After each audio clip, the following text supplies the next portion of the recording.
이제 혼자 버티지 마세요. 남은 날은 제가 챙겨드릴게요. 그 말을 들었을 때 저는 웃었습니다. 괜히 눈물이 날 것 같아서 억지로 웃었습니다. 남편 먼저 보내고 혼자 산 세월이 참 길었거든요. 자식들은 다 타지에 살았고 명절에도 텔레비전 틀어놓고 혼자 밥 먹는 날이 더 많았습니다.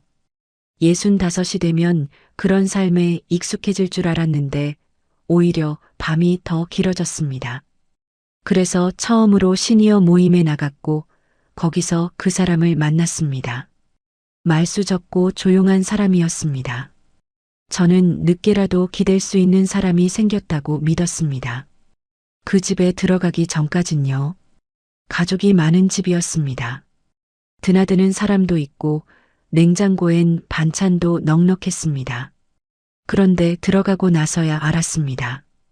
그 집이 저를 반긴 건 저라는 사람이 아니었다는 걸요. 재혼 석 달 만에 저는 매일 그 집에서 뛰쳐나오고 싶었습니다.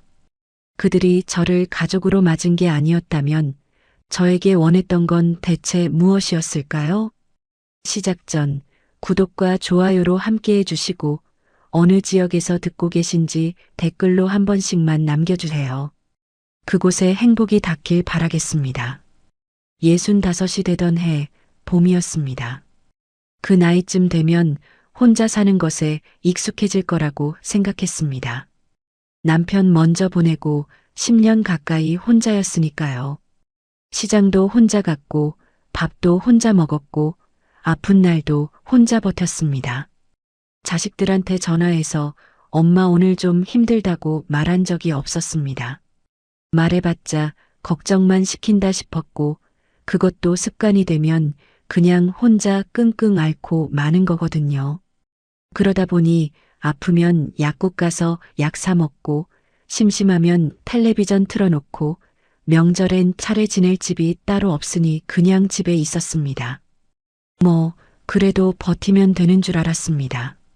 그런데 이상하게도 65부터는 저녁이 달라졌습니다. 밥 한 숟갈 뜨다 말고 멍하니 있는 시간이 생겼습니다. 딱히 슬픈 것도 아닌데 말 걸 사람이 없다는 게 그렇게 무겁게 느껴질 줄 몰랐거든요. 창밖에서 누가 웃는 소리가 들리면 괜히 커튼 끝을 잡게 되고 아랫집에서 저녁밥 냄새가 올라오면 더 조용해졌습니다. 고립이라는 말이 거창하게 느껴질 수 있지만 실제로 살다 보면 그게 뭔지 압니다. 아무도 내 이름을 부르지 않는 하루가 쌓이는 거거든요. 그날도 그랬고 그 다음 날도 그랬습니다. 그 무렵 친구 복자가 전화를 했습니다. 조복자, 저랑 나이 1살 차이 나는 친구입니다. 시끄럽고 정이 많고 혼자 있는 사람 못 보는 성격이에요. 그 친구가 대뜸 그러더라고요. 선미야, 너 시니어 모임 한번 나와봐. 거기 꼭 이성 만나러 가는 데 아니야. 그냥 사람 냄새 맡으러 가는 거야. 집에만 있으면 뭐하냐? 저는 처음엔 손을 저었습니다. 그런데 나가면 왠지 혼자 사는 티를 내는 것 같기도 했고, 나이 먹어서 어울릴 생각도 별로 없었거든요. 그런데 복자가 2번, 3번 권하는 거예요. 같이 가자고 한 번만 나와봐. 싫으면 그때 안 나오면 되잖아 하고요. 그래서 결국 한 번 따라 나섰습니다. 모임은 동네 복지관 한쪽 방에서 하는 거였습니다. 테이블 몇 개 놓고 커피 한 잔씩 들고 그냥 앉아서 이야기하는 자리였어요. 거창한 것도 없고 복잡한 것도 없었습니다. 처음엔 낯설었습니다. 서로 이름도 모르고 어색하게 웃으면서 날씨 얘기나 하는 분위기였으니까요. 그런데 이상하게 1시간쯤 앉아 있으니까 마음이 좀 풀렸습니다. 사람 목소리를 들으니까요. 그것만으로도 달랐습니다. 거기서 강태윤을 처음 봤습니다. 68, 저보다 3살 위였습니다. 키가 크고 말수가 적었습니다. 남들이 떠들고 웃을 때 같이 웃긴 했지만 먼저 나서서 분위기를 주도하는 타입은 아니었어요. 누가 말하면 끊지 않고 끝까지 들었고 가끔 한마디씩 넣는데 그게 딱 필요한 말이었습니다. 저는 그 점이 좋았습니다. 혼자 오래 산 사람은 화려하게 말 잘하는 사람보다 가만히 들어주는 사람한테 더 흔들리기도 하거든요. 그게 그날 제 얘기였습니다. 처음부터 가까워진 건 아니었습니다. 차를 한 번 마셨고 그 다음 주에 또 모임에 나갔다가 점심을 같이 먹게 됐고 그 다음엔 복지관 앞 공원을 천천히 걸었습니다. 서두르지 않았어요. 태윤도 그랬고 저도 그랬습니다. 나이 먹어서 만나는 사람이라는 게 젊을 때처럼 설레서 달려가는 게 아니잖아요. 천천히 걸으면서 이 사람이 어떤 사람인지 보게 되는 거거든요. 그리고 저는 보면서 생각했습니다. 이 사람은 믿을 수 있겠다고요.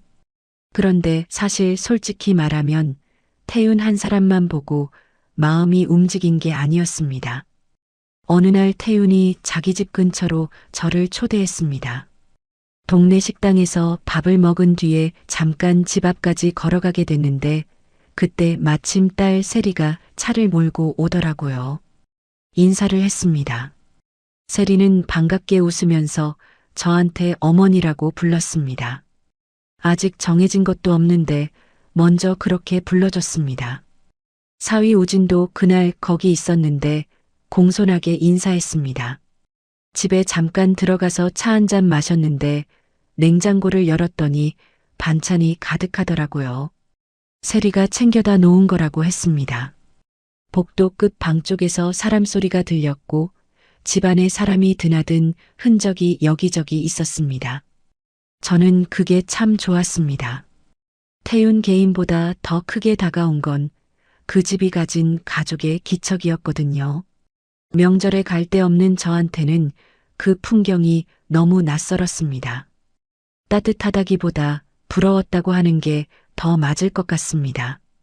누군가 오고 가는 집, 냉장고에 누가 챙겨다 놓은 반찬이 있는 집, 이름 부르는 소리가 들리는 집, 저한테 없던 것들이 거기 다 있었습니다. 그래서 마음이 기울었습니다.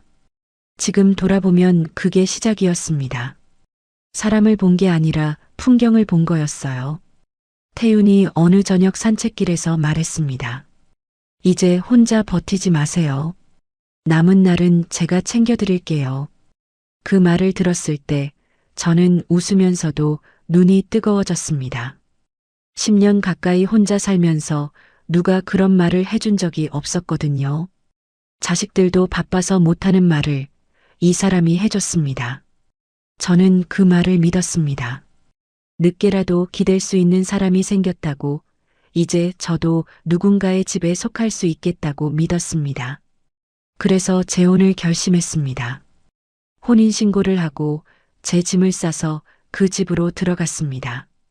이삿날 복자가 와서 짐 옮기는 걸 도와줬습니다. 짐이 많지 않았습니다. 오래 혼자 산 사람 살림이라는 게 딱히 많을 게 없거든요. 박스 몇 개에 다 들어갔습니다. 복자가 마지막에 꼭 안아주면서 그러더라고요. 잘 살아, 선미야. 이번엔 진짜 행복해야 해. 저도 그럴 줄 알았습니다. 그날만큼은 진짜 그럴 줄 알았어요. 그런데 들어간 첫날 저녁부터 이상했습니다. 짐을 풀고 저녁 식사를 준비하는데 복도 끝 방문이 닫혀 있었습니다. 낮에도 닫혀 있었고 저녁에도 닫혀 있었습니다. 그 방 이야기가 나오면 태윤은 말을 짧게 끊었고 세리는 다른 얘기로 슬쩍 넘어갔습니다. 저는 굳이 물어보지 않았습니다. 들어온 첫날부터 캐묻는 게 맞지 않다 싶었거든요. 그냥 천천히 알게 되겠지 했습니다. 식사를 마치고 설거지를 하는데 복도 끝에서 낮고 흐릿한 소리가 들렸습니다. 사람 소리였습니다. 중얼거리는 건지 부르는 건지 잘 들리지 않았습니다. 저는 손을 멈추고 귀를 기울였습니다. 태윤은 텔레비전 앞에 앉아 있었고 그 소리가 들려도 일어나지 않았습니다. 마치 익숙한 소리인 것처럼요. 그날 밤 저는 잠자리에 들면서 처음으로 생각했습니다. 이 집엔 따뜻한 식구 냄새만 있는 게 아니라 말하지 않는 무언가도 같이 있다는 것을요. 어떤 문이든 닫혀 있을 때는 이유가 있는 거잖아요. 그리고 그 이유를 식구들이 다 알면서도 굳이 꺼내지 않을 때는 새로 들어온 사람이 알게 되는 걸 원하지 않는다는 뜻이기도 하고요. 저는 그 밤 오래 누워 있었습니다. 천장을 보면서 제가 왜 이 집에 들어왔는지 다시 떠올렸습니다. 기댈 사람이 생겼다고 생각해서였습니다. 가족의 온기가 있는 집이라서였습니다. 그런데 그날 밤 느낀 건 그 온기가 생각보다 훨씬 작은 방에만 있었다는 거였습니다. 나머지 공간엔 다른 공기가 차 있었습니다. 그 집은 왜 첫날부터 꼭 무언가를 감추고 있는 집처럼 조용했던 걸까요? 다음 날 아침 저는 평소보다 일찍 눈이 떠졌습니다. 낯선 집에서 자는 첫날 밤이라 그랬는지 아니면 어제 저녁부터 마음 한켠에 걸려 있던 게 있어서 그랬는지 모르겠습니다. 창밖으로 아침 햇살이 들어오고 있었는데 이상하게 반갑지가 않았어요. 옆에 태유는 아직 자고 있었고 저는 조용히 일어나서 주방으로 나왔습니다. 물 한 컵 따라 마시면서 복도 쪽을 봤습니다. 끝 방문은 여전히 닫혀 있었습니다. 어젯밤에도 닫혀 있었고 아침에도 닫혀 있었습니다. 그 문이 왠지 자꾸 눈에 밟혔습니다. 그때였습니다.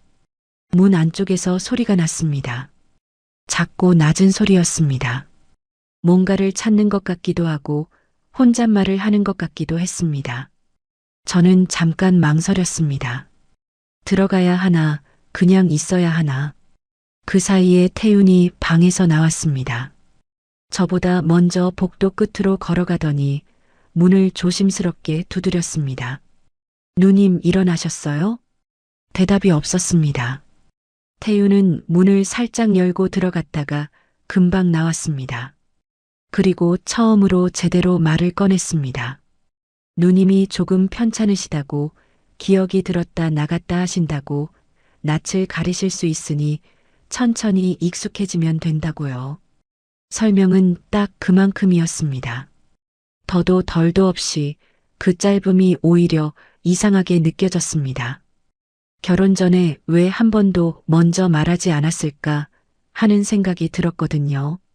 물어보지 않아서일 수도 있지만 물어볼 기회가 없었다기보다는 말하지 않으려 했던 것 같은 느낌이 더 컸습니다. 강정임, 태윤의 누나였습니다. 72이셨습니다.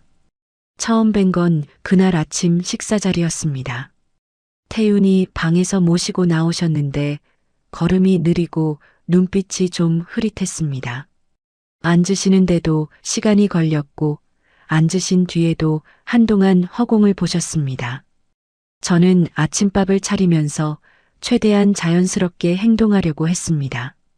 처음 뵙는 분한테 어색하게 쳐다보는 것도 실례인 것 같았고 그렇다고 모른 척하는 것도 이상했으니까요. 밥을 퍼서 정임 어르신 앞에 놓아드렸습니다. 그분이 밥그릇을 내려다보시다가 고개를 들어 제 얼굴을 보셨습니다. 한참을 보셨습니다. 저는 웃으면서 드세요라고 말씀드렸습니다. 그런데 그분이 뜻밖의 말씀을 하셨습니다. 오늘은 또 바뀌었네. 저는 그 말이 무슨 뜻인지 바로 알아듣지 못했습니다. 치매 초기시라니까 헷갈리시는 건가 보다 싶었어요. 그래서 웃으면서 그냥 넘기려고 했습니다. 그런데 그 말을 들은 태윤 얼굴이 잠깐 굳었습니다. 세리도 마침 아침에 들렀는데 그 말을 듣더니 표정이 딱 한순간 멈췄습니다. 그리고 곧바로 화제를 돌렸습니다. 정임 어르신한테 누나 밥 먹어요라고 하면서 말이에요. 저는 그때 처음으로 작게 소름이 돋았습니다. 단순한 헛소리라면 저렇게 표정이 굳을 이유가 없었습니다. 아픈 어른이 뜬금없는 말씀을 하실 때 가족들이 보통 어떻게 반응하는지 압니다. 당황하거나 달래거나 그냥 웃어넘기거나 하죠. 그런데 태윤과 세리의 반응은 달랐습니다. 굳었다가 빠르게 덮었습니다. 마치 저 말이 나오면 안 된다는 걸 알고 있는 사람들처럼요. 처음 며칠은 정말 사소한 부탁들이었습니다. 세리가 새어머니, 정임 이모 약 좀 챙겨주실 수 있어요? 아침 저녁으로 한 알식이에요라고 했습니다. 저는 당연하다고 했습니다. 가족이 됐으니 그 정도는 해야지 싶었고 오히려 제가 할 수 있는 게 있다는 게 좋았습니다. 그 다음엔 저녁 반찬을 정인방에 따로 좀 놔달라고 했습니다. 그것도 했습니다. 그 다음엔 밤에 방문 두드리는 소리 나면 한 번만 봐달라고요. 그것도 했습니다. 부탁 하나하나는 다 사소했습니다. 그런데 그게 매일 반복됐습니다. 약 챙기기, 식사 따로 준비하기, 밤에 깨서 확인하기, 어르신 방 환기시키기. 그 일들이 하루 루틴이 돼가는데도 저는 처음엔 당연하다고 생각했습니다. 오히려 그 부탁들 덕분에 집안에 자연스럽게 녹아드는 것 같다고 느꼈습니다. 내가 이 집에 필요한 사람이 되고 있다고요. 그때는 그렇게 받아들였습니다. 그러다 조금씩 달라졌습니다. 정임 어르신이 저를 찾기 시작한 겁니다. 식사 시간이 되면 제가 오기 전에 방문을 두드리셨고 약 드실 때도 저한테 받으려 하셨습니다. 태윤이 가져가면 손을 저으시면서 저 사람 오면 줘라고 하신다는 거예요. 처음엔 그게 좀 뿌듯하기도 했습니다. 어르신이 저한테 마음을 여신 것 같았으니까요. 세리는 웃으면서 말했습니다. 새어머니가 계셔서 고모가 안정을 찾는 것 같아요. 정말 다행이에요. 그 말이 처음엔 고마웠습니다. 그런데 그 말을 2번, 3번 들으니까 조금 이상했어요. 고마운 말이 반복되면 어느 순간부터 다른 냄새가 나기 시작하거든요. 사랑받는다는 뜻이 아니라 들어와줘서 집이 편해졌다는 뜻처럼 들리기 시작했습니다. 제가 아니라 제 역할이 다행이라는 말처럼요. 그 차이가 말 한마디에서도 느껴지더라고요. 그날 오후 정임 어르신 방에 점심을 들고 들어갔습니다. 어르신은 침대에 반쯤 기대어 앉아 계셨습니다. 밥상을 내려놓고 숟가락을 챙겨드리는데 어르신이 제 손목을 잡으셨습니다. 세게 잡은 건 아니었는데 놓지 않으셨습니다. 저는 그냥 가만히 있었습니다. 어르신이 창문 쪽을 보면서 말씀하셨습니다. 지난번 사람은 금방 가더라. 저는 숟가락을 들다가 멈췄습니다. 이번엔 못 들은 척할 수가 없었습니다. 오늘은 또 바뀌었네는 어르신이 헷갈려서 하시는 말씀일 수 있었습니다. 그런데 지난번 사람은 달랐습니다. 그건 무언가를 기억하고 하시는 말씀이었습니다. 치매 초기라고 했지만 그 말은 또렷했습니다. 흐릿한 눈빛이 아니라 무언가를 보고 있는 눈빛으로 하신 말씀이었어요. 저는 조심스럽게 여쭤봤습니다. 어르신, 지난번 사람이요? 어르신은 제 손목을 놓으시고 밥그릇을 보셨습니다. 더 말씀하지 않으셨습니다. 저는 밥상 앞에 잠깐 앉아 있었습니다. 방 안이 조용했고 창밖에서 바람 소리만 들렸습니다. 저는 그 방을 나오면서 머릿속에 그 말을 되새겼습니다.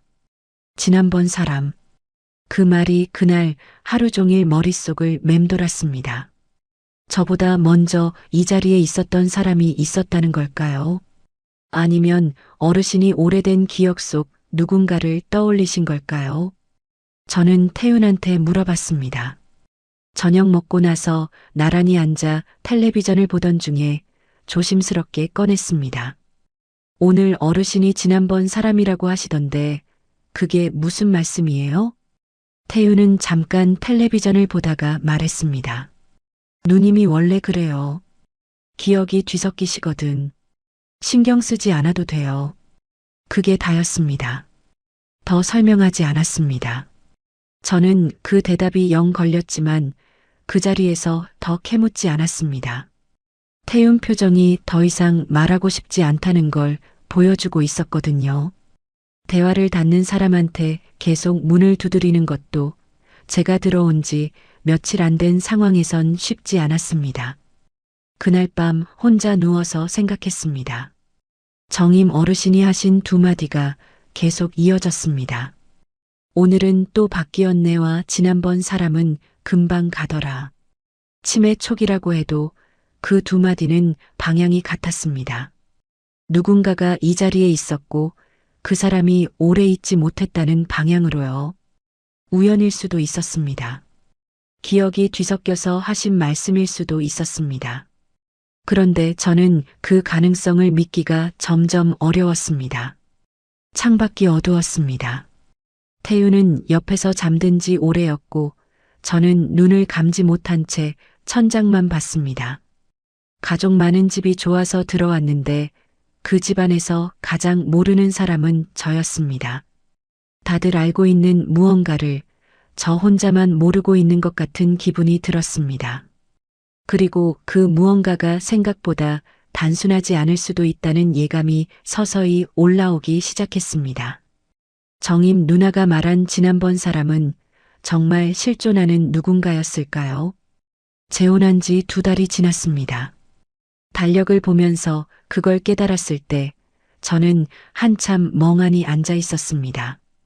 2달이 지났는데 태윤과 단둘이 밥을 먹은 게 몇 번이나 됐는지 손에 꼽을 수 있었습니다. 같이 산책을 나간 건 한 번이었고 그마저도 정임 어르신이 밤에 깨셨다는 세리 문자가 와서 중간에 들어왔습니다. 신혼이라는 말이 어울리지 않는 2달이었습니다. 아니, 처음부터 그런 시간은 없었던 것 같습니다. 제 하루는 이렇게 흘렀습니다. 아침 일찍 일어나서 정임 어르신 약부터 챙겼습니다. 어르신은 일정한 시간에 드셔야 하는 약이 3가지였는데 종류마다 주의 사항이 달랐습니다. 식전에 드셔야 하는 것, 식후에 드셔야 하는 것, 물을 많이 마셔야 하는 것. 처음엔 메모를 붙여놨는데 나중엔 외웠습니다. 그 다음엔 어르신 아침 식사를 따로 준비했습니다. 어르신은 소화가 약하셔서 드시는 것도 따로 챙겨야 했거든요. 죽이나 부드러운 것 위주로요. 그걸 다 하고 나면 태윤 아침 차리고 설거지하고 어르신 방 환기시키고 오전이 다 지나갔습니다. 오후엔 잠깐 쉬나 싶으면 어르신이 부르셨습니다. 그냥 말동무가 필요하신 것 같기도 하고 혼자 방에 계시는 게 답답하신 것 같기도 했습니다. 저는 들어가서 옆에 앉았습니다. 때로는 손을 잡고 있었고 때로는 텔레비전을 같이 봤습니다. 어르신이 또렷하신 날엔 옛날 얘기를 하셨고 흐릿하신 날엔 말씀이 중간에 끊기셨습니다. 저는 그 시간이 나쁘지 않았습니다. 어르신이 저를 필요로 하신다는 게 느껴졌고 그게 이 집에서 제가 의미 있는 사람이라는 증거처럼 여겨졌거든요. 지금 생각하면 그 마음 자체가 제가 얼마나 지쳐 있었는지를 보여주는 것 같습니다. 필요받는 게 고마운 사람이 됐다는 거니까요. 저녁이 되면 또 식사를 준비했습니다. 태윤은 저녁을 꼭 집에서 먹었고 세리 부부도 일주일에 2~3번은 왔습니다. 오면 밥을 먹고 갔습니다. 처음엔 세리가 제가 도와드릴게요라고 했는데 몇 번 지나니까 그 말도 없어졌습니다. 자연스럽게 제가 다 했습니다. 밥하고 반찬 차리고 설거지하고 세리와 우진은 거실에서 태윤과 얘기를 했습니다. 저는 주방에서 혼자 움직였습니다. 그게 이상하다는 걸 느낀 건 어느 날 저녁 설거지를 하다가 문득 고개를 드는 순간이었습니다. 거실에서 3사람이 웃는 소리가 들렸습니다. 태윤, 세리, 우진. 셋이서 뭔가 재밌는 얘기를 하고 있었습니다. 저는 그 소리를 들으면서 주방에서 혼자 그릇을 닦고 있었습니다. 재혼한 집에서 가족들이 웃는 자리에 제가 없었습니다. 저는 그 풍경을 한 박자 늦게 알아챘습니다. 이상하지 않나요? 이 집에서 가장 많이 움직이는 사람이 왜 저였을까요? 세리는 여전히 다정하게 말했습니다. 새어머니가 계셔서 정말 집이 달라졌어요. 아버지도 한결 편하실 거예요. 저희가 못하는 걸 어머니가 채워주시는 것 같아요. 그 말들이 반복될수록 저는 이상한 감정을 느꼈습니다. 처음엔 그냥 고마운 말이라고 받아들였는데 3번, 4번 들으니까 달리 들렸습니다. 저를 사람으로 고마워하는 말이 아니라 빈자리가 채워져서 편해졌다는 말처럼요. 제가 오기 전에 그 자리가 있었고 그 자리를 누군가 메워야 했는데 마침 제가 들어온 거라는 느낌. 그 느낌이 말 한마디 한마디에서 조금씩 쌓였습니다. 태윤도 달라진 게 보였습니다. 처음 만날 때 그 사람은 말수는 적어도 세심한 사람이었습니다. 차를 마시면서 제 컵이 비면 먼저 채워줬고 걸을 때 제가 느리면 맞춰서 걷는 사람이었어요. 그런데 이 집에서 같이 살면서부터는 달랐습니다. 정임 어르신 문제만 나오면 늘 한 발 물러섰습니다.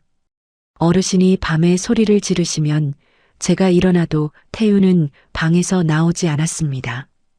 다음 날 아침에 어젯밤엔 왜 안 나왔어요? 라고 하면 누님이 원래 밤에 저러신다고 했습니다.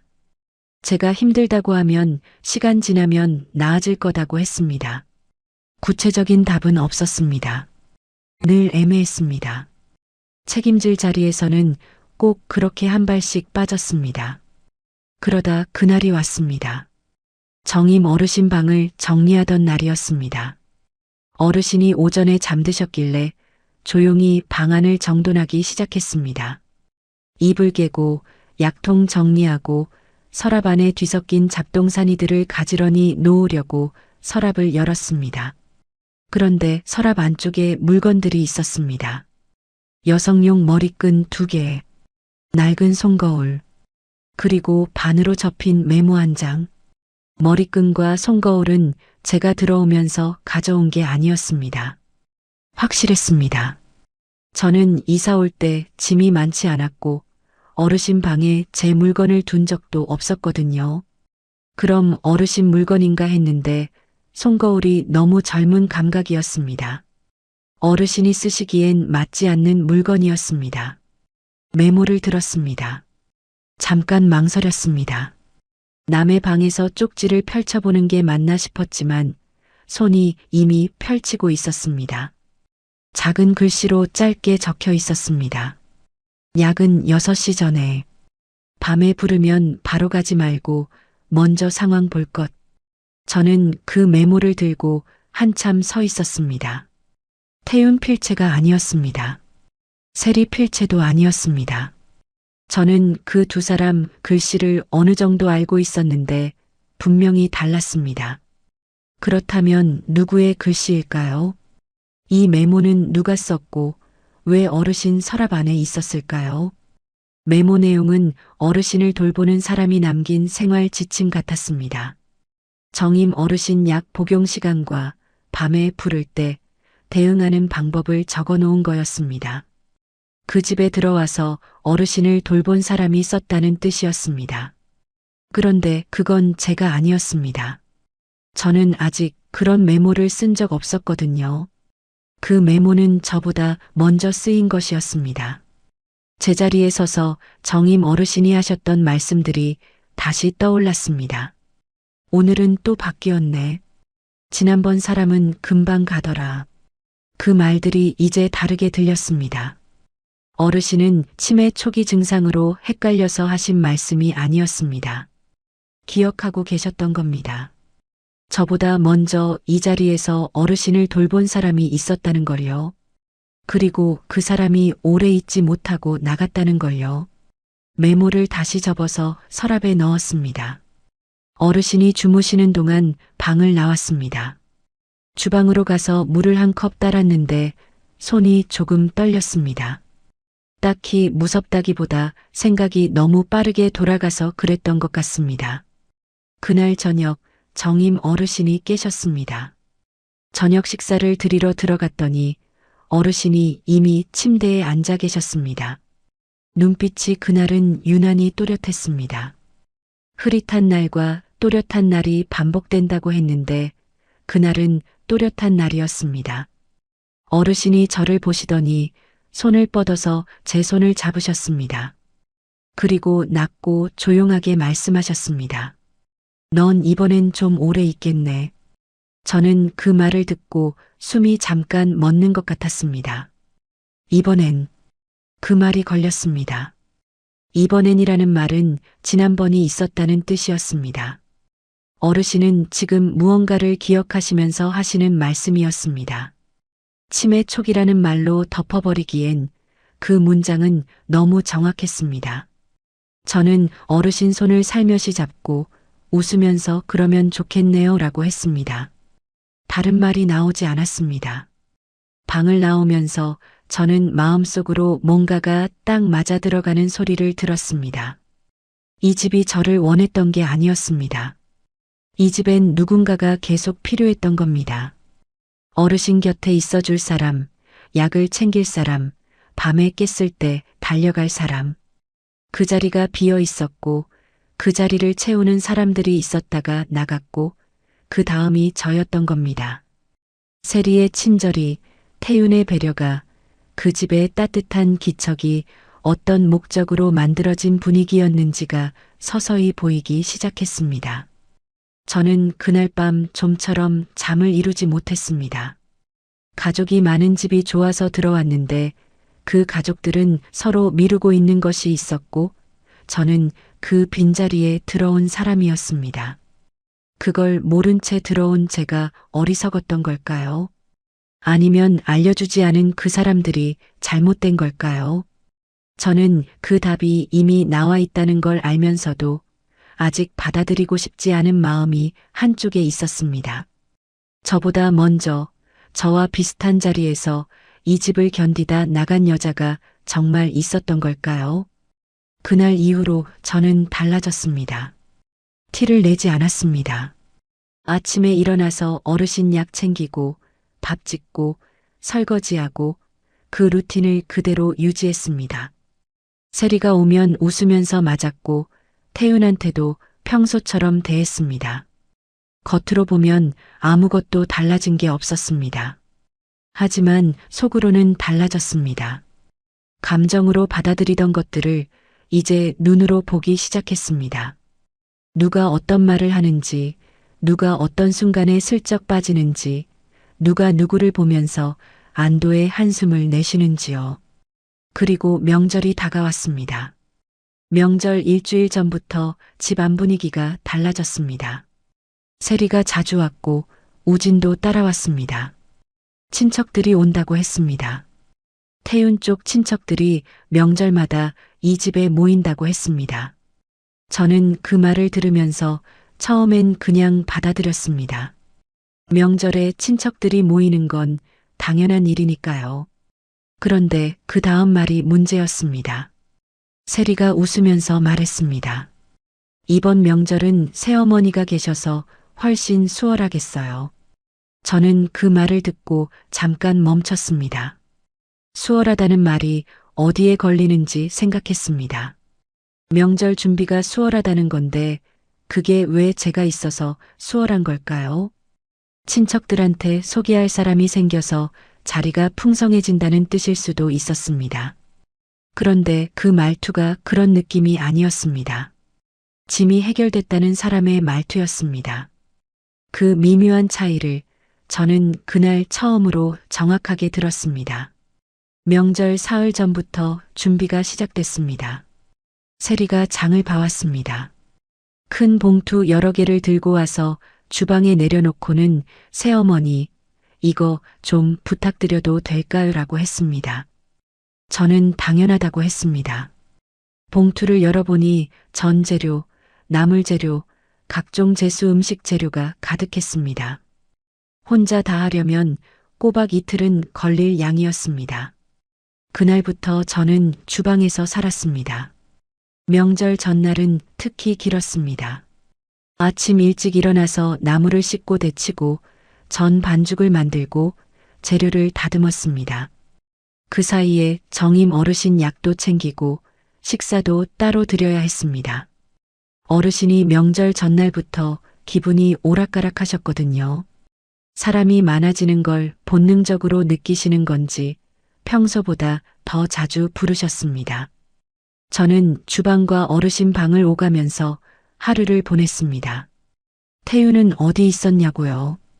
오전엔 친척 중 한 분한테 전화 통화를 오래 했고, 오후엔 마트에 뭔가 사러 나갔습니다. 저녁엔 소파에 앉아서 텔레비전을 보다가 일찍 주무셨습니다. 준비하는 걸 도왔냐고 물으신다면 딱 한 번 뭐 필요한 거 없어요? 라고 물어봤습니다. 저는 괜찮아요라고 했습니다.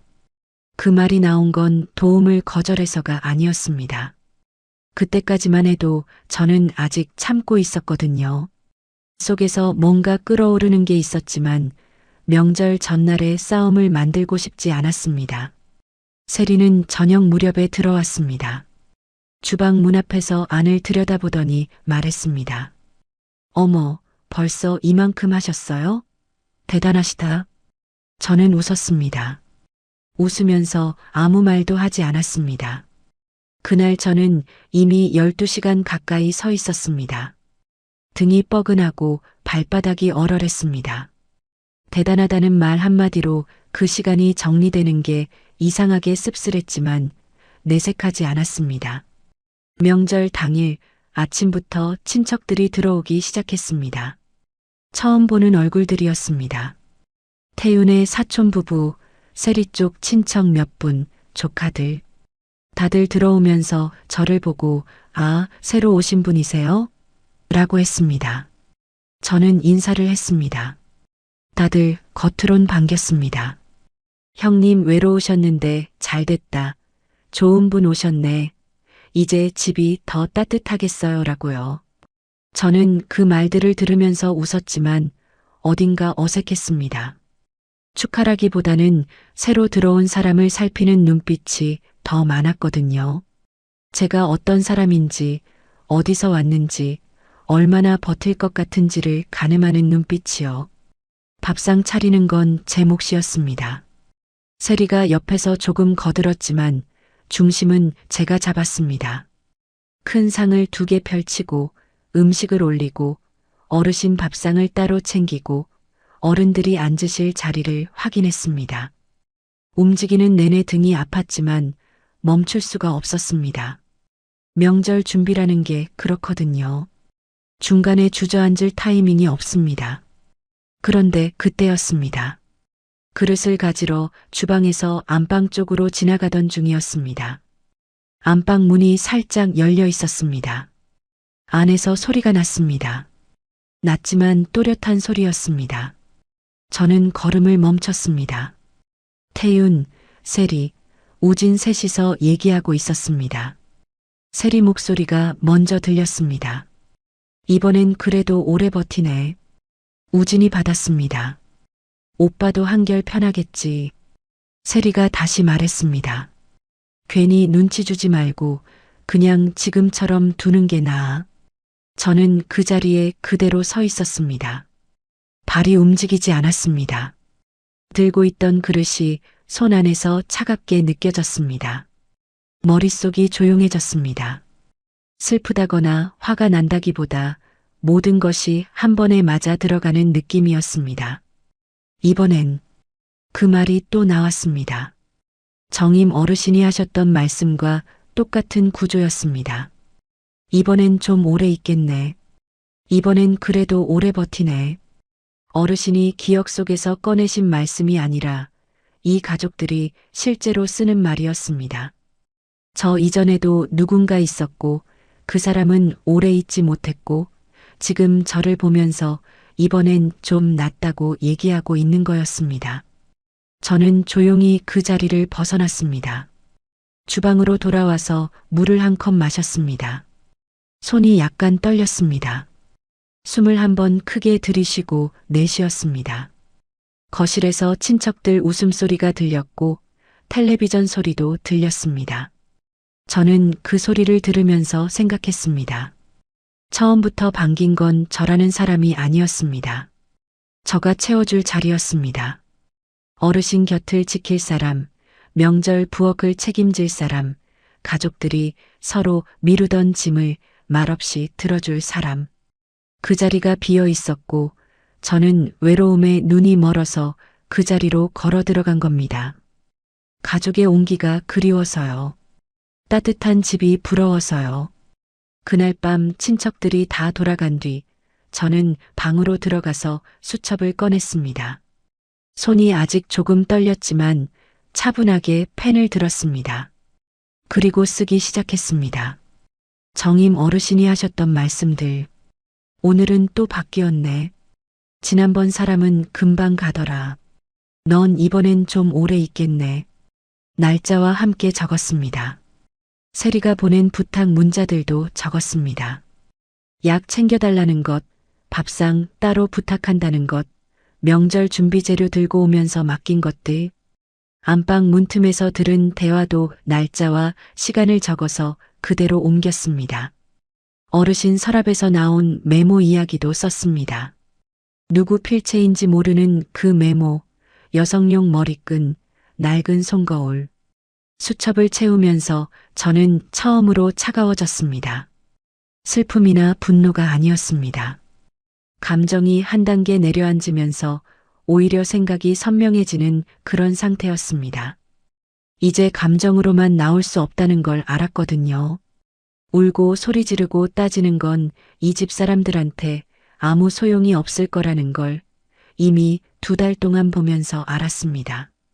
태유는 늘 한 발 물러섰고 세리는 웃으면서 덮었고 우지는 중간에서 아무것도 묻히지 않는 사람이었습니다. 그런 사람들한테는 감정이 아니라 기록이 필요했습니다. 수첩을 덮고 침대에 누웠습니다. 천장을 보면서 명절 하루를 되감았습니다.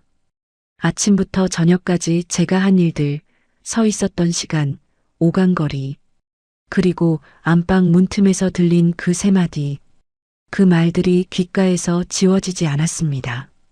이번엔 그래도 오래 버티네. 그냥 지금처럼 두는 게 나아. 저를 두는 거였습니다. 이용하는 거였습니다. 사랑해서 맞은 게 아니라 필요해서 드린 거였습니다. 가족이라는 이름을 붙여놓고 가족이 해야 할 일을 저한테 떠넘긴 거였습니다. 외로운 여자가 가족 많은 집에 마음을 빼앗겼는데 그 집의 진짜 얼굴은 서로 책임을 미루고 있는 집이었습니다. 그리고 저는 그 미뤄진 책임들이 쌓인 자리에 들어온 사람이었습니다. 그걸 2달이 지나서야 명절 밥상 하루 앞에서야 문틈으로 들려온 말 한마디로 확인했습니다. 저는 그 집이 저를 원했던 이유가 사랑이 아니라면 언제 어떻게 돌아서야 할까요? 명절 다음 날 아침이었습니다. 전날 친척들이 다 돌아가고 집안은 어수선하게 가라앉아 있었습니다. 빈 그릇들이 개수대에 쌓여 있었고 거실 테이블엔 과자 봉지와 귤 껍질이 남아 있었습니다. 저는 아침 일찍 일어나서 그걸 다 치웠습니다. 손을 움직이면서 생각을 정리했습니다. 어제 수첩에 적어 놓은 것들을 머릿속으로 다시 훑었습니다. 날짜, 말, 문자, 서랍 속 메모. 차곡차곡 쌓인 것들이 이제 제 손 안에 있었습니다. 그런데 그날 세리가 전화를 했습니다. 이틀 뒤에 친척 몇 분이 다시 온다고 했습니다. 명절 때 못 오신 분들이라고 그분들한테도 새어머니 소개를 드려야 하지 않겠냐고요. 저는 알겠다고 했습니다. 전화를 끊고 나서 한참 창밖을 봤습니다. 소개를 드려야 한다는 말이 저를 위한 자리가 아니라는 건 이미 알고 있었습니다. 그 자리도 결국 같은 자리일 거라는 걸요. 이틀이 지났습니다. 그날도 저는 아침부터 움직였습니다. 손님이 온다고 하니 음식을 준비했고 어르신 상태도 챙겼습니다. 어르신은 그날 유난히 조용하셨습니다. 아침 식사를 드시면서 말씀도 별로 없었고 눈빛이 허공에 머무는 시간이 길었습니다. 저는 옆에 잠깐 앉아서 손을 잡아드렸습니다. 어르신이 제 손을 꼭 쥐셨습니다. 그 손이 따뜻했습니다. 저는 그 온기가 좋으면서도 동시에 서글펐습니다. 이 집에서 저한테 솔직한 건 치매 초기인 이 어르신뿐이라는 생각이 들어서요. 오후가 되면서 친척들이 들어왔습니다. 명절 때보다 인원은 적었습니다. 4~5명 정도였습니다. 다들 거실에 앉았고 저는 주방에서 차와 과일을 준비했습니다. 세리는 거실에서 친척들과 얘기를 나눴고 태유는 그 자리를 주도했습니다. 저는 쟁반을 들고 나가서 차를 올려드리고 과일을 깎아서 내놓고 다시 주방으로 들어갔습니다. 그 동선이 자연스럽게 굳어 있었습니다. 주방 사람, 그게 이 집에서 저였습니다. 밥상이 차려지고 다 같이 둘러앉았습니다. 친척들이 떠들썩하게 얘기를 나눴습니다. 명절 때처럼 화기애애한 분위기였습니다. 저는 그 자리에 앉아 있었지만 끼어드는 대화가 없었습니다. 저를 향해 오는 말은 음식이 맛있네요. 손이 크시다 같은 말들이었습니다. 저는 웃으면서 받았습니다. 그때 세리가 친척들을 향해 웃으며 말했습니다. 새어머니 오시고 집이 정말 안정됐어요. 고모도 많이 편안해지셨고 아버지도 한결 나아지셨어요. 누군가가 맞장구를 쳤습니다. 그러게요. 형님도 이제 걱정 덜겠다. 또 다른 분이 거들었습니다. 좋은 분 오셨네. 이런 집에 와주셔서 감사하죠. 그 말들이 밥상 위에서 오가는 동안 저는 젓가락을 들고 있었습니다. 감사하다는 말, 잘됐다는 말, 안정됐다는 말. 그 말들이 전부 저를 향한 것 같았지만 실제로는 저를 향한 말이 하나도 없었습니다. 다 이 집이 편해졌다는 말이었습니다. 저는 그 차이를 이미 알고 있었습니다. 그 순간이었습니다. 정임 어르신이 숟가락을 내려놓으셨습니다. 탁 하는 소리가 생각보다 컸습니다. 다들 어르신 쪽을 봤습니다. 어르신은 밥상을 내려다보시다가 천천히 고개를 드셨습니다. 그리고 저를 빤히 보셨습니다. 그 눈빛이 흐릿하지 않았습니다. 또렷했습니다. 어르신은 주변을 한번 둘러보시더니 목소리를 낮게 깔고 말씀하셨습니다. 얘는 이번엔 얼마나 있대? 밥상 위의 공기가 그대로 얼어붙었습니다. 숟가락 소리도 멎었고 대화도 멎었습니다. 친척들 표정이 한꺼번에 굳었습니다. 세리는 즉각 어르신한테 손을 뻗으면서 고모, 밥 먹어요. 밥이라고 했습니다. 태유는 얼굴이 싸늘해졌습니다. 우지는 시선을 어르신한테서 거뒀습니다. 그 찰나에 저는 결정했습니다. 피하지 않기로 했습니다. 이번엔 웃어넘기지 않기로 했습니다. 저는 천천히 젓가락을 내려놓았습니다. 소리가 나지 않도록 조심스럽게요. 그리고 앉은 자세를 고쳐 잡았습니다. 숨을 한번 들이쉬었습니다. 목소리를 높이지 않았습니다. 오히려 낮게 또렷하게 말했습니다. 그래서 그 말이 밥상 위에 더 선명하게 놓였습니다. 저도 이제 알 것 같습니다. 왜 저를 그렇게 반기셨는지요. 세리가 제 팔에 손을 얹으면서 어머니, 밖에서 잠깐 얘기해요라고 했습니다. 목소리에 힘이 들어가 있었습니다. 저는 그 손을 부드럽게 걷어내고 계속했습니다. 저는 늦게라도 사람이 있는 집에서 살게 된 줄 알았습니다. 그런데 이 집은 저를 아내로 맞은 게 아니더군요. 정임 어르신 곁 지킬 사람, 명절 부엌 책임질 사람, 누가 빠져도 티 안 나게 메울 사람 하나가 필요했던 거죠. 친척들이 시선을 어디 두어야 할지 몰라 했습니다. 누군가는 밥그릇을 받고 누군가는 저를 봤습니다. 태유는 입을 다물고 있었습니다. 세리가 다시 목소리를 낮추면서 말했습니다. 어머니, 오해가 있으신 것 같은데 이 자리에서 이러시면 안 되죠. 저는 세리를 봤습니다. 그리고 말했습니다. 오해인지 아닌지는 여기 계신 분들이 들으시면 알 것 같습니다. 저는 가방을 가져왔습니다. 미리 넣어둔 수첩을 꺼냈습니다. 테이블 위에 올려놓으면서 말했습니다. 수첩에는 날짜별로 적혀 있다고 했습니다. 누가 언제 어떤 부탁을 했는지, 정임 어르신이 어떤 말씀을 하셨는지, 제가 어떤 대화를 들었는지가 다 적혀 있다고요. 그리고 정임 어르신 방 서랍에서 나온 메모 이야기도 꺼냈습니다. 저도 아니고 이 집 식구 누구의 필체도 아닌 메모, 여성용 머리끈과 낡은 손거울. 저보다 먼저 이 자리에 있었던 사람의 흔적이라고 했습니다. 그 말이 나오자 분위기가 바뀌었습니다. 세리 얼굴이 굳었습니다. 우진은 시선을 내렸습니다. 태유는 헛기침을 했습니다. 친척들 중 한 분이 조용히 그게 무슨 말이에요라고 물었습니다. 저는 그분을 향해 말했습니다. 이 집에 저보다 먼저 들어왔다가 나간 여자가 있었던 것 같다고 어르신이 처음 보는 저한테 오늘은 또 바뀌었네라고 하셨다고 지난번 사람은 금방 가더라라고도 하셨다고요. 어르신 방 서랍에서 나온 메모는 그 사람이 남긴 것으로 보인다고도 했습니다. 그 말이 끝나자 밥상 위가 아주 조용해졌습니다. 세리가 먼저 입을 열었습니다. 목소리에서 힘이 빠져 있었습니다. 어머니, 그건 오래전 일이고 지금이랑은 달라요. 저는 그 말을 들었습니다. 그리고 천천히 말했습니다. 오래전이든 지금이든 저한테는 처음부터 말씀해 주셨어야 했습니다. 그게 최소한의 예의였을 텐데요. 태윤이 그제야 입을 열었습니다. 선미 씨, 일단 여기선 그만하고 나중에 얘기합시다. 저는 태윤을 봤습니다. 그 얼굴에서 익숙한 걸 봤습니다. 책임질 상황에서 늘 한 발 물러서던 그 표정이었습니다. 자리를 피하고 싶어하는 얼굴이었습니다. 저는 말했습니다. 지금까지 나중에 하셨는데 그 나중이 언제 왔나요?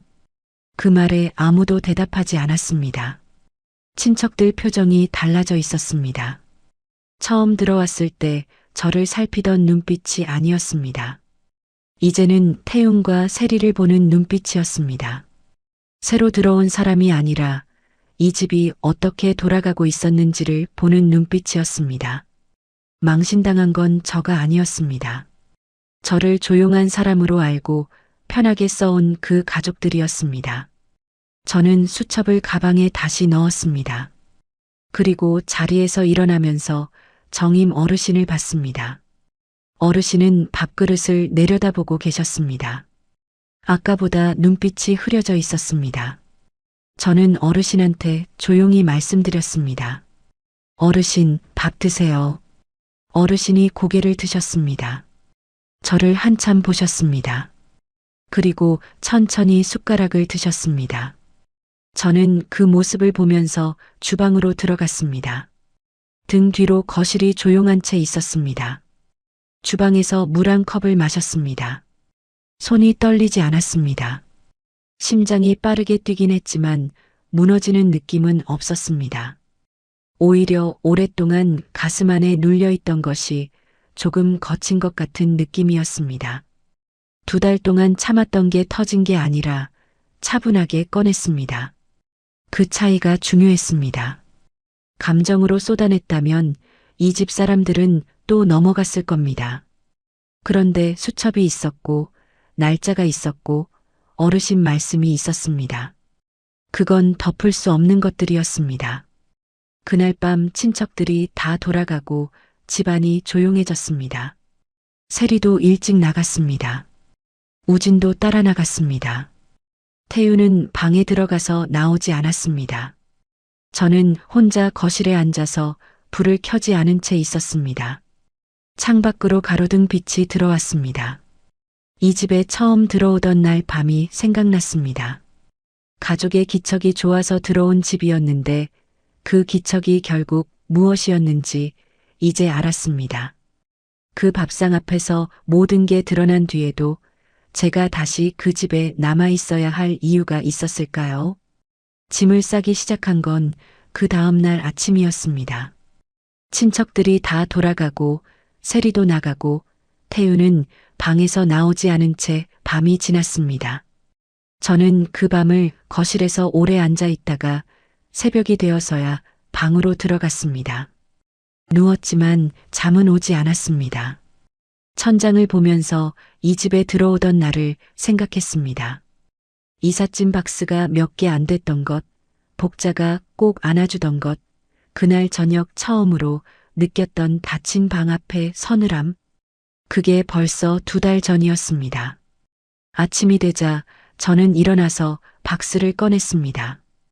크게 싸우고 나온 게 아니었습니다. 소리를 지른 것도 아니었고 눈물을 쏟은 것도 아니었습니다. 그냥 조용히 접었습니다.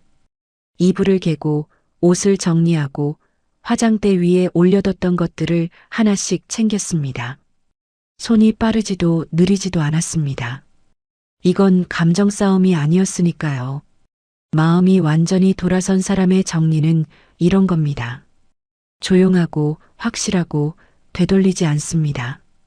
태윤이 방에서 나온 건 제가 박스 2번째를 접을 때였습니다.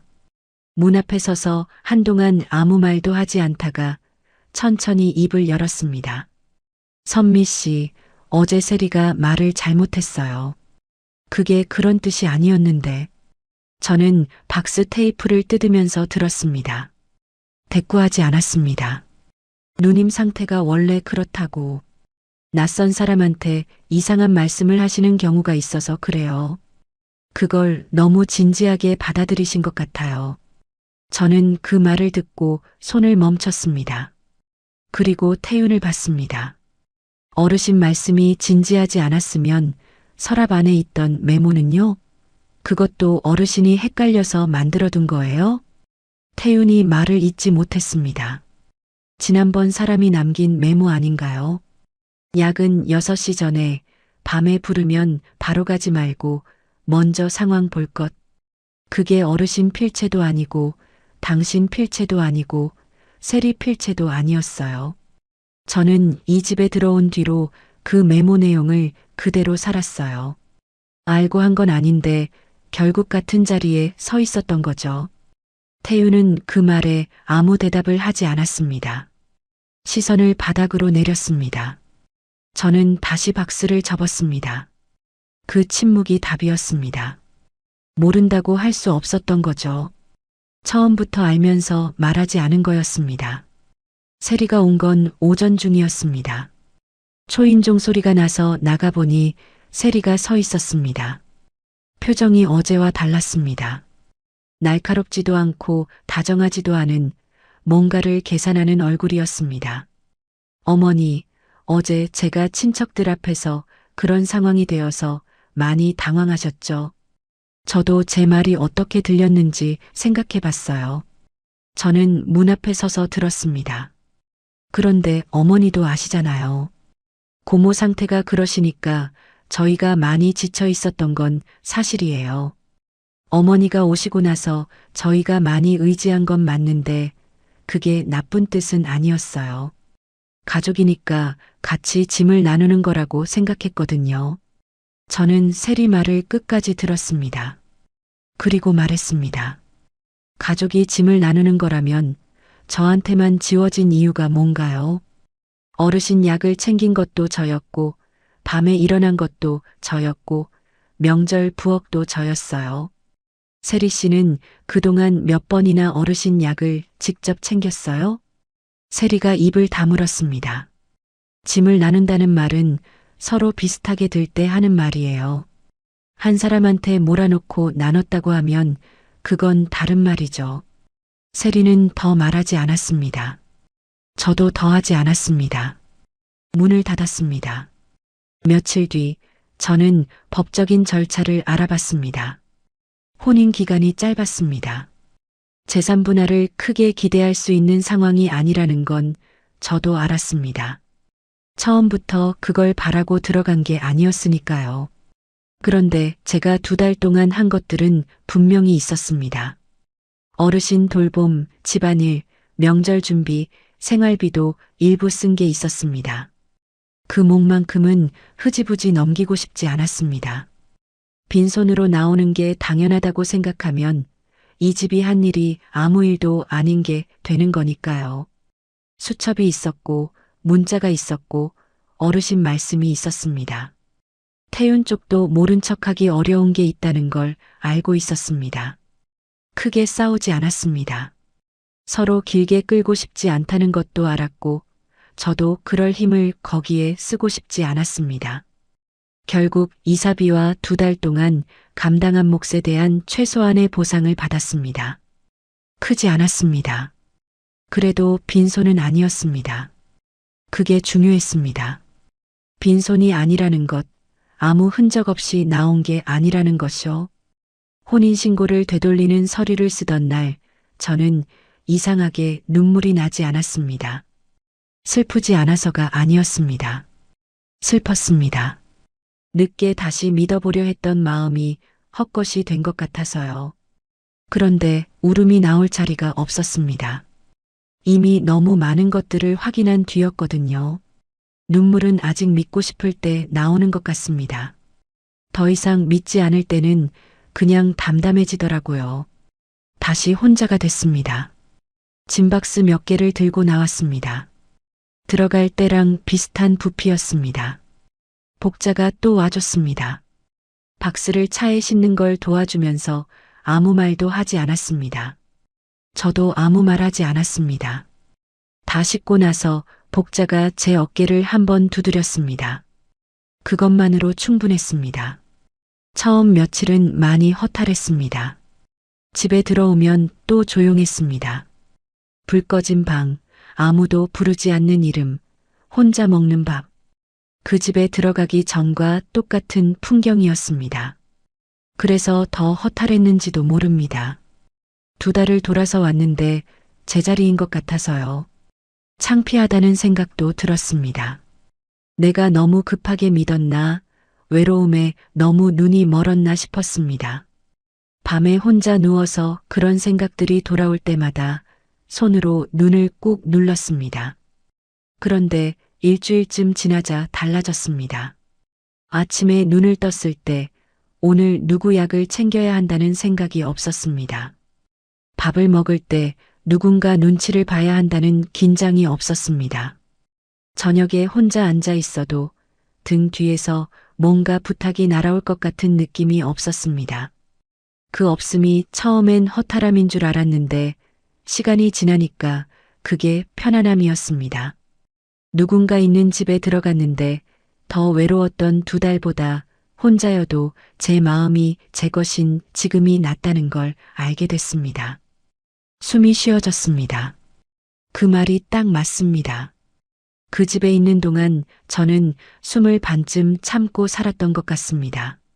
무슨 말이 날아올지 모르니까, 어떤 부탁이 또 생길지 모르니까 내가 충분히 하고 있는지 계속 확인하면서 살았습니다. 그게 2달이었습니다. 나와서 처음으로 숨을 끝까지 내쉬었습니다. 그 느낌이 그렇게 낯설 줄 몰랐습니다. 복자한테 전화가 왔습니다. 선미야, 동네 문화센터에서 손글씨 수업한다더라. 같이 등록할래? 저는 잠깐 생각하다가 그러자고 했습니다. 예전 같았으면 망설였을 겁니다. 사람들 사이에 끼는 게 어색하기도 하고 뭔가를 새로 시작하는 게 귀찮기도 해서요. 그런데 이번엔 바로 그러자고 했습니다. 등록하고 첫날 갔습니다. 작은 강의실에 테이블이 몇 개 있고 제 또래 분들이 앉아 계셨습니다. 선생님이 붓을 나눠주고 종이를 펼쳤습니다. 저는 오랫동안 글씨를 제대로 써본 적이 없다는 걸 그때 알았습니다. 그냥 흘려 쓰는 거 말고 천천히 한 획씩 눌러 쓰는 거요. 처음엔 손이 어색했습니다. 그런데 획을 하나씩 그으면서 집중하다 보니 잠깐 동안 아무 생각이 없어졌습니다. 그게 좋았습니다. 조용하게 비워지는 시간이요. 아침 걷기도 시작했습니다. 특별한 목적지 없이 그냥 동네를 걸었습니다. 이른 아침 공기가 생각보다 차가웠습니다. 처음 며칠은 오래 걷지 못했습니다. 다리가 금방 무거워졌습니다. 그런데 계속 하다 보니까 조금씩 늘었습니다. 30분, 40분. 걸으면서 아무 생각도 안 하려고 했는데 그게 잘 안 됐습니다. 그냥 여러 가지가 떠올랐습니다. 태윤이 처음 했던 말, 세리의 웃는 얼굴, 정임 어르신 손에 온 기. 그 기억들이 걸음 사이사이에 끼어들었습니다. 그래도 걸었습니다. 생각이 나도 걸음을 멈추지 않으면 생각도 결국 지나가더라고요. 정임 어르신이 가끔 떠올랐습니다. 그 집에서 저한테 솔직했던 건 어르신뿐이었습니다. 치매 촉이라는 말 뒤에 숨겨진 진실을 가장 먼저 꺼내신 분도 가장 날카롭게 짚으신 분도 어르신이었습니다. 이번엔 얼마나 있대? 그 말이 밥상을 뒤집었습니다. 저는 어르신이 잘 지내시는지가 가끔 마음에 걸렸습니다. 그런데 그 집으로 다시 연락을 넣을 수는 없었습니다. 그 문을 다시 여는 건 제가 나온 의미가 없어지는 일이었으니까요. 그냥 어디선가 편안하시길 바랐습니다. 시니어 모임엔 다시 나가지 않았습니다. 누군가를 만나고 싶지 않아서가 아니었습니다.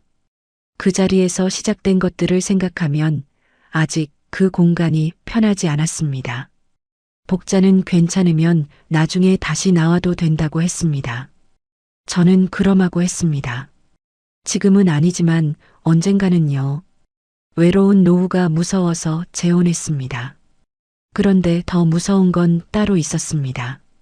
사람을 사랑이 아니라 역할로 쓰는 집이었습니다. 가족이라는 이름을 붙여놓고 그 이름 뒤에 필요한 사람을 채워 넣는 방식이었습니다. 저는 그걸 너무 늦게 알았지만 그래도 알았습니다. 끝까지 모른 채 살지는 않았습니다. 다시 혼자가 됐지만 예전의 혼자와는 달랐습니다. 예전의 혼자는 무너진 혼자였습니다. 명절에 갈 데 없고 안부를 먼저 물어줄 사람 없고 불 꺼진 방에서 적막을 견디는 혼자였습니다. 지금의 혼자는 달랐습니다. 아침마다 걷고 손글씨 수업에 가고 복자와 밥을 먹고 저녁엔 혼자 조용히 앉아 있어도 숨이 막히지 않는 혼자였습니다. 누군가의 빈자리를 메우는 사람이 아니라 제 이름으로 제 삶을 다시 채우는 사람이 됐기 때문이었습니다. 그 집을 나온 뒤에야 비로소 제 삶을 다시 제 손에 쥐었습니다. 끝까지 들어주셔서 감사합니다. 구독과 좋아요는 다음 이야기를 이어갈 힘이 됩니다. 그리고 주인공에게 한 줄 응원을 댓글로 남겨주시면 그 마음까지 함께 전해두겠습니다.